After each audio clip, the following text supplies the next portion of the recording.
Hello and welcome to Remove Before Launch. I have used mood lighting this time. No, it's a really gloomy day and I was going to put off doing this, but I just want to put this video together. I just want to talk about BMW extended warranties and not have a rant and a complaint, because usually when you see things like this, it's always someone kind of got the hump about a warranty claim gone wrong. So I thought I'd put this out there because it could be useful to some people in making a decision about extended warranties, and also just to give my take on it, what happens. So one is a particular hint or tip that might help, and two is actually a claim that's gone through, and I'll just sort of tell you what's happened. So to start with, this is about my BMW 135i Coupe.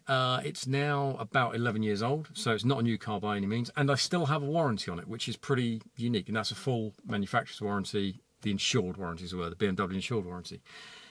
Reason being, when I first got this car, I bought it from a BMW dealer. It came with a 12-month BMW insured warranty, parts and labour, etc. And quite early on, I did have a fuel pump go and a water pump go. Now, quite common on these. The car done at the time about 55,000 miles. Just for reference, it's done about 87, 88 now, or 87 when I put this claim through. And I knew the fuel pump and everything else was a bit of an issue on these engines. In fact, so much so that in America, they've done a recall on it. For some reason, it didn't happen in Europe, but that's by the by. Now, they would have worked out relatively expensive repairs through a franchise BMW dealer. Now, that kind of put the wind up me a little bit with it, and I also knew some people looking at other forums and everything else, some people had their turbos changed out at like 60-odd thousand, and, mine was getting close to that, and other people had much longer, so that's, it seems turbo life on these cars seems to be a bit all over the shop, so a lot of it comes down to how you've looked after the car and driven it, I suppose. But with that in mind, because I knew there could be, even though it's a good engine in this car, there are a few issues that can get quite expensive. Now, this is the N54 engine. I don't know what it's like on the M55, but obviously that's the twin turbo variant. So, you get a turbo or a couple of turbos go. If you get one go, you've got to replace the other, is the general rule of thumb, which makes sense. So it's going to be quite hefty. And I knew from other people it was like a good few £1,000, 5, 6, 7 grand, whatever, depending on who does it and what you put on. So that was it. I decided to extend the warranty. Now, to give you a little tip here, and this is something I learned from BMW themselves, is I was looking at doing just an extra year and paying for an amount. So it's going to be about £600 at the time for an annual parts and labour extended warranty. The only thing you'd have to pay for was the initial diagnostic, diagnosis of the issue, which is about 90-odd quid. And I was going to go with that. And then speaking to the advisor, he said to me, well, you could do that, and it's going to be about £600. He said, but just so you're aware, it all works on mileage. So once you get beyond about, it was either 60 or 65,000. So you'd need to check for reference now whether that's changed. But at the time, he said, once you go over that magic mileage mark, the annual fee will go up considerably. So it'd go up from about £650 to about £950. And then each year after that, and each mileage amount after that, it was going to step up more and more. So it's going to get quite hefty. It was going to get, you're going to be exceeding the £1,000 a year mark quite quickly. He said, alternatively, while the car is under that magic mileage mark, you can do a direct debit of about, at the time, about £45 a month.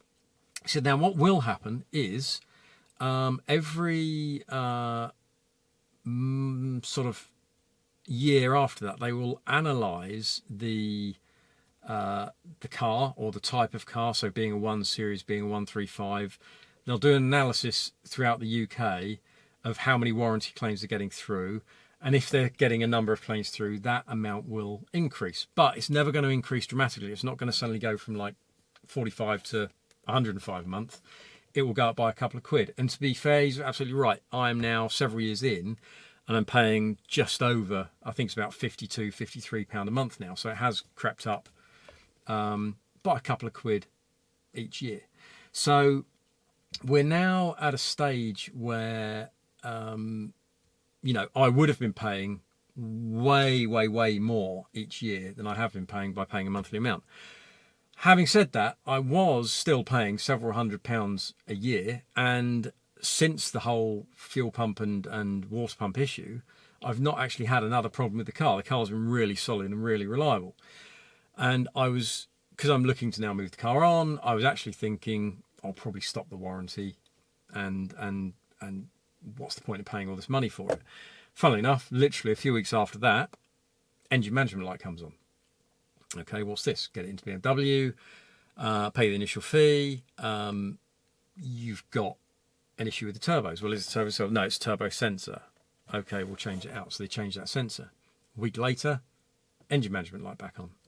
Go back to it. What is it? It's to do the turbos again. Right. Well, what is to do the turbos? It's another sensor we need to try. Right. Why is that? Well, it's coming up with this error code. The last one was this error code. So there's these two sensors that we need to change out. Fine. BMW have told us you've got to change the other sensor. Fine. But at that point, they did say, we think it's your turbos. We're pretty sure it is. One of your turbos is gone or on the way out, and is just not functioning properly, which is why it's still functioning but not fully, which is why you're getting the sensor getting triggered and the light coming on. But they didn't have this code, and I was like, right, is this BMW now trying to wiggle out of, honouring the warranty? So got that sensor done, drove it away, and to be fair to the franchise dealer, they went, we're pretty sure you're going to be back again. We're pretty certain it's the turbos. It's like, right, a bit frustrating, but got to play the game. Went away, and literally within 2 days, sensors come on again. The engine management light comes on again. Back to the dealer. It's your turbos, or one of them. Right, well, are you going to change one or both? Got to change both. Right. I assume it's covered under warranty. We need to check. I'm like, here we go. It's going to be a big bill now. What are they going to do? Now, for your reference, I've always used BMW for the dealer for all of the servicing, MOTs and everything. Having said that, due to COVID and more recently, there was an issue where I had to get an oil service done, and it's just a minor service, but because of the whole lockdown, trying to get it booked in with the BMW dealer was proving a bit of a disaster. Obviously, they only had limited slots, and trying to get it in was taking forever. So I didn't go past the time limit and the mileage limit and everything else. I took it to my guy who looks after the track car, who's very, very familiar with BMWs, and he done this service. And they picked up on that. I'm like, here we go. But he does everything by the book. Everything's OEM parts, everything's as it should be. And he could prove all of that, had receipts, documentation to prove that, had all the books stamped and everything else. But I thought, here we go, we're going to hear from him. Then suddenly, it's all being worked on. So that was it. No quibble about that, as long as I could demonstrate that it's been serviced. So there's a reference for anyone who is looking at potential extended warranty. Make sure it's looked after, and you can demonstrate that it's been looked after properly and nothing's been fudged or buggered about with. And to give them absolute credit, that was it. I paid the diagnosis. Yes, I had a little bit of mucking around on the first couple of things, but they replaced both turbos. They had to do other work while they were at it because there was issues with the catalytic converters. So they had to get a couple of bits done on that, because obviously over the years, corrosion, etc. So they got that sorted. And then they it turned out had a cracked engine mount as well. So that's been replaced.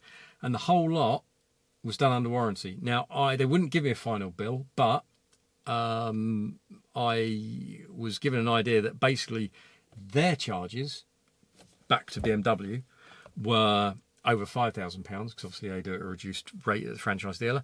But if I'd had to pay for it privately, would have probably been another grand or two on top of that.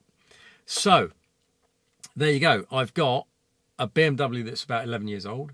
I've kept the warranty running on it, and to give BMW extended warranty, or insured warranty as they call it, credit, once I could demonstrate the car had been looked after, they replaced them. That's it. So the car has 2 shiny new turbos bolted to it, and it's been running like an absolute dream. And I've just been to Cornwall and back for a week away, and the car has been superb. So yeah, that's just my take. So if anyone's ever deciding or deliberating or thinking extended warranties, that could be a con, because I sometimes think that I'm a little bit negative on my thought process, where I think these things are a bit of a swizz. No, couldn't fault the advisor at the beginning for giving me good sound advice on keeping the cost down on the warranty itself. and I couldn't fault BMW for getting the work done. Fair play to them. That's thousands of pounds of work that they didn't quibble about, and it was done. It took a little while because obviously there was a lot involved, but to give everybody credit, it was done. It was great. The car's been running like an absolute dream. Now I don't want to sell it. Obviously, the only slight negative is I did start thinking if they won't cover it, I might get a couple of hybrid turbos on to see what we can do with the engine, which could have been a lot of fun. We would have probably blown the engine up in the end with the amount of power I could have got through it. But no, all joking aside, yeah, fair play to BMW and the insured warranty and everything else. It really has. They have come good. And I'm not getting paid to say this. This is just how it's turned out. They don't know anything about this video or my attempts at YouTube or anything. So there you go, guys. Hope that can be helpful to some people. Anyone who's not sure, I'd like to get your feedback though on, you know, if anyone's got any comments where they've had good experiences or bad experiences or whatever with BMW warranties, because this is always an interesting point. And I'm going to touch on this in another video after this about extended warranties and, or sorry, BMW warranties for track use, but that's in another video, so check that out when I post that. But yeah, thanks for watching, guys. Hope this has been helpful to people. Let me know your thoughts, comments, any experiences you've had. Please give us a thumbs up, a subscribe, a comment, anything you do to help the channel. Be much appreciated. This has been RBL.